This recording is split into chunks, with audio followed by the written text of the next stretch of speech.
ప్రియమైన సహోదరి సహోదరులకు యేసుక్రీస్తు ప్రభు నామంలో రూత్ ప్రేయర్ ఫెలోషిప్ లోకి ఆహ్వానిస్తున్నాము. ఈ దినము మనము మార్కు సువార్తలోంచి 5వ అధ్యాయంలో 1వ వచనం నుంచి 16వ వచనం వరకు ఉన్నదండి.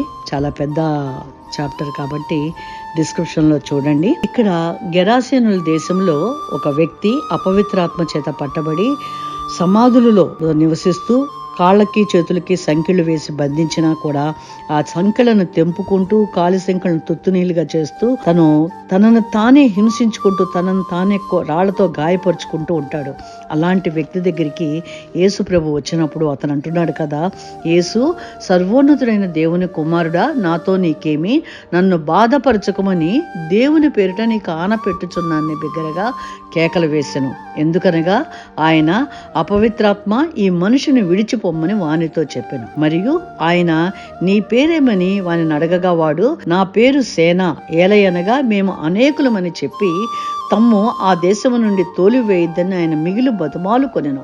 అక్కడ కొండ దగ్గర పందులు పెద్ద మంద వేయుచుండెను కనుక ఆ పందులలో ప్రవేశించినట్లు మమ్మను వాటి వద్దకు పంపమని ఆ దెయ్యములు ఆయన్ని బతిమాలు కొనెను. యేసు వాటికి సెలవీయగా ఆ అపవిత్రాత్మలు వారిని విడిచి పందులలో ప్రవేశింపగా ఇంచుమించు 2000 సంఖ్య గల ఆ మంద ప్రాపాతం నుండి సముద్రపు దారిని వడిగా పరిగెత్తుకుని పోయి సముద్రంలో పడి ఊపిరి తిరగక చచ్చెను.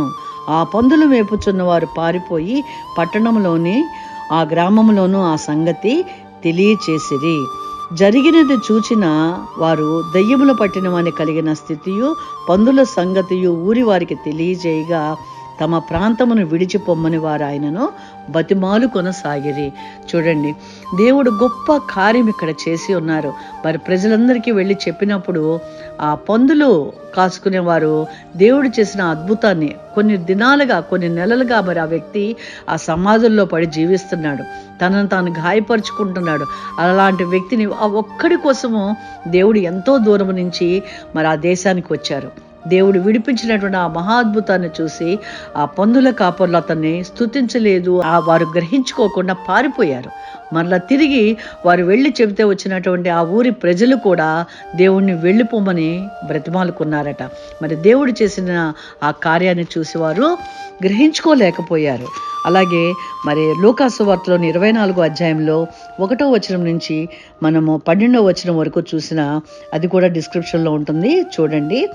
మరి స్త్రీలందరూ కూడా దేవుని యొక్క సిలువ వేసినటువంటి ఆ తర్వాత ఆయన ఉన్నటువంటి సమాధి దగ్గరికి సుగంధ ద్రవ్యమును తీసుకుని వస్తారు. వచ్చినప్పుడు సమాధి ముందర ఉండిన రాయి దొరిలింపబడి ఉండట చూచి లోపలికి వెళ్ళిరి, కానీ ప్రభువైన యేసు దేహము వారికి కనపడలేదు. వారి ఇందును గూర్చి వారికి ఏమీ తోచక ఉండగా ప్రకాశమానమైన వస్త్రములు ధరించిన 2 మనుషులు వారి యొద్ద నిలువబడిరి. వారు భయపడి ముఖమును నేలమోపి ఉండగా వీరు సజీవుడైన వారిని మీరు ఎందుకు మృతుల్లో వెతుకుచున్నారు అని ఆ దేవదూతలు పలికారండి. ఏం చెప్పారు అంటే, జరిగినది క్రీస్తు దేహం ఇక్కడ లేదు అని మీరు చూసిన విషయము వెళ్ళి చెప్పమనగా మరి స్త్రీలందరూ కూడా వెళ్ళి ఎవరితో చెప్పారండి? అపోస్తులైనటువంటి 11 శిష్యులకు తెలియపరిస్తే వారి మాటలు వీరి దృష్టికి, శిష్యుల దృష్టికి వెర్రి మాటలుగా కనపడిన కనుక వీరు వారి మాటల్లో నమ్మలేదు. అయితే పేతురు లేచి సమాధి వద్దకు పరిగెత్తుకుని పోయి వంగి చూడగా నారబట్టలు మాత్రం విడిగా కనపడెను. దేవుని యొక్క దేహము కనపడలేదు. దేవునికి చుట్టినటువంటి నారబట్టలు చుట్టి పక్కన పట్టబడి ఉన్నాయి. అతడు జరిగిన దాన్ని చూచి ఆశ్చర్యపడుచు ఇంటికి పేతురు వెళ్ళిపోయాడండి. ఇక్కడ పందులను మేపుతున్న వాళ్ళు పారిపోయారు. అలాగే ఇక్కడ తండ్రి పేతురుని స్త్రీలు చెప్పిన, దేవదూతలు చెప్పారు అని చెప్పిన మాటని విశ్వసించక వెళ్ళి పేతురు ఏం చేశారు? అక్కడ సమాధి చూశారు. అక్కడ యేసుక్రీస్తు యొక్క దేహము కనపడలేదు. మరి దేవుడు సిలువ వేయటానికి 3 నెలల కాలము ముందు నుంచి కూడా పదే చెప్తూ వచ్చారు, నేను శ్రమ పొందుతాను, నేను మరణిస్తాను, మళ్ళా పునరుద్ధానుడిని అవుతాను.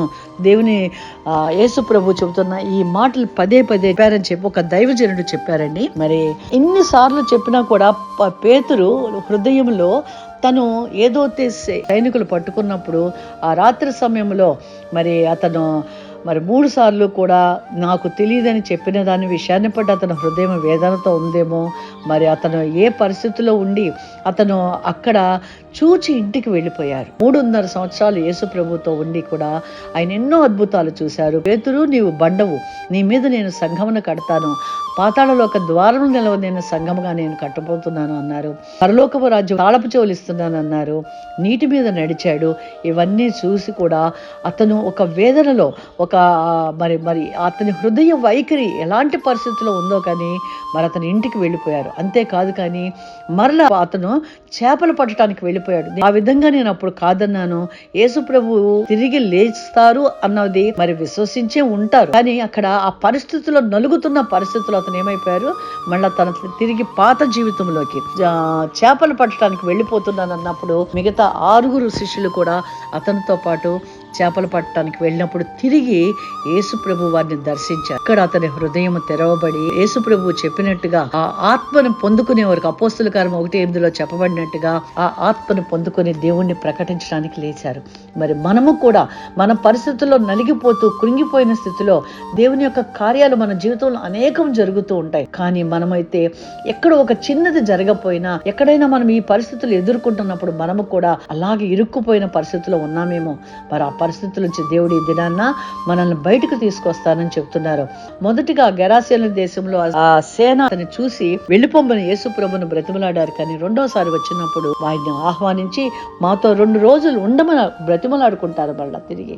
ఆ విధంగానే ఈ దినాన మనము కూడా మన పరిస్థితుల్లో నలిగిపోతూ దేవునికి దూరంగా ఉన్నామేమోనండి.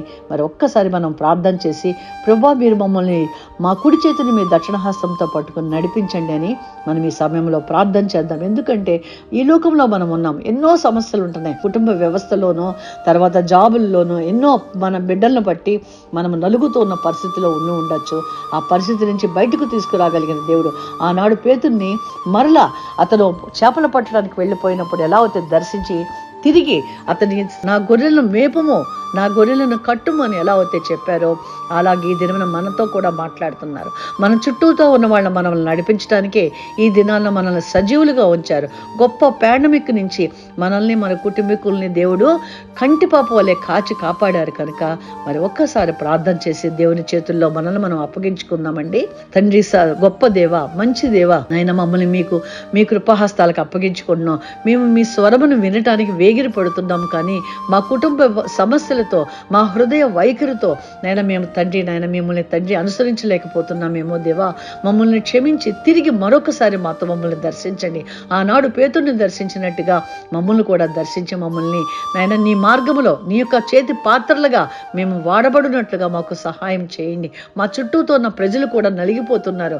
వారు ఏ మాట చెబితే వారు మీ మార్గంలోకి వస్తారో మాకు బయలుపరిచి మా నోట నీ మాట ఉంచి మమ్మల్ని నీ చేతి నీడలో కప్పి ఉంచమని, మీ పాత్రలుగా మమ్మల్ని వాడుకొనమని, మమ్మల్ని మీ యొక్క ఆశీర్వాదములతో నింపి మా తండ్రి మాతో మాట్లాడి మమ్మల్ని బలపరచమని యేసు నామములో ప్రార్థిస్తున్నాను తండ్రి, ఆమెన్. ఈ వీడియో చూస్తున్నటువంటి వారిని మేము సియోను ఫెలోషిప్ చర్చికి ఆహ్వానిస్తున్నాము.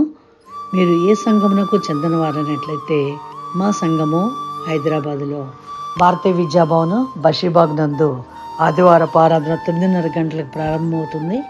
మీరు మా ఆరాధనకు వచ్చి మా సంఘము ద్వారా, సంఘం యొక్క వాక్యం ద్వారా, వర్షిప్ ద్వారా మీరు బలపరచబడతారని మిమ్మల్ని మేము ఆహ్వానిస్తున్నాము.